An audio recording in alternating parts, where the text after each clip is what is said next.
more civic engagement, I was being shaped by people, programs, and places that taught me service can help people belong. My family was a part of that. The YMCA and their programs were a part of that. Civic organizations were a part of that. But really, before I even knew the word service, I knew what a neighbor looked like. Shout out to Mr. Rogers. Am I right? And of course, my parents taught me a lot too. And I remember a story that was shared at my father's memorial that has stayed with me. It happened at one of his company picnics he was throwing back in the era of company picnics and lawn darts and what I can only describe as a very, very relaxed relationship with risk. So we were gathered in a park, in a Boise park along the river and the greenbelt, and this man was collecting aluminum cans for money. My older brother watched as my father walked towards him, and he assumed he was going to ask him to move along. Instead, he overheard my father as he said, "Excuse me, sir, we're going to be here for a few more hours and we'll probably drink a lot and have a lot of cans. So if you'd like, we'd be happy to keep them separate and leave them here for you to come by and pick up later."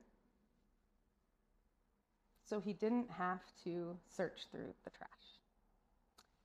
And in that moment, my brother realized that he was not watching someone remove a problem. He was watching our dad make room for a neighbor. And through that story and many, many, many others, I have learned something about America. Our story has never only been about independence. And I'll tell you why. Because independence depends on interdependence, on neighbors.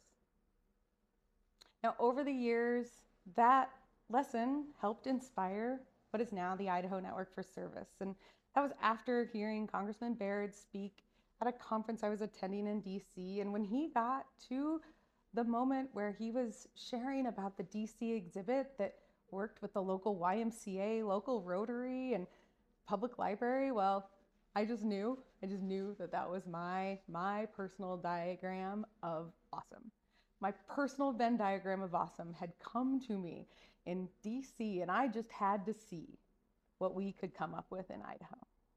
So we launched the Idaho Network for Service, and part of that are days of action. And so when we launched our first day of action with neighbors and partners across our community, including friends from my local Rotary Club, the WASMA Center for Human Rights, and many others who were finding common purpose through service.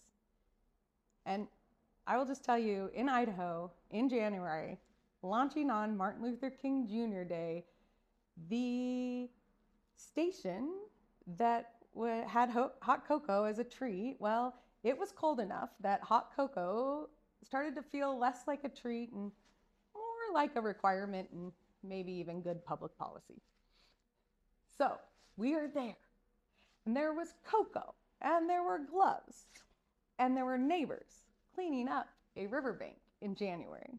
And yes, we in fact called it our beta run, which is really just startup language for, yep, we are definitely making some of this up.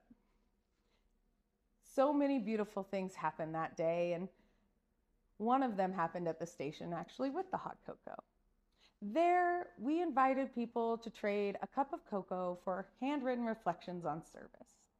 A few people wrote, "We shared our table with others." One even drew it.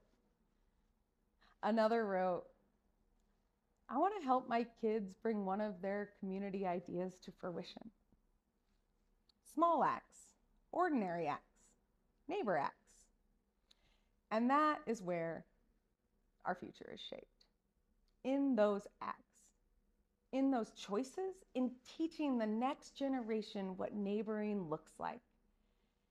And we must not forget that long before our nation was 250 years old, Indigenous communities on this land practiced reciprocity and responsibility. And there is a lot of wisdom to carry on in that. And over time, I have learned something else. Neighbor is not only the person next door. Sometimes neighbor lives across differences, sometimes across borders and cultures, and I have seen it again and again. Service makes neighbors of strangers. Maybe the next 250 years will be shaped less by whether we agree on everything and more by whether we remember how to be neighbors. Because democracy is not only something we inherit, it is something we practice. Sometimes in movements, sometimes through service, sometimes through simple neighbor acts. A father saving cans for a stranger, a young person imagining a community project, that one adult it takes to believe in them.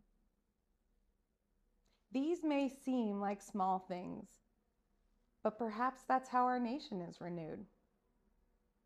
This is how all nations are renewed.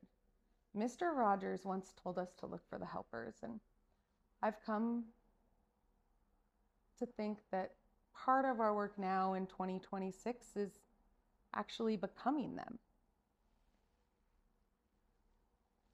Everybody can be great because everybody can serve, as MLK said. And I have come to think the next 250 years begins next door, and maybe everybody can serve because everybody can be a neighbor.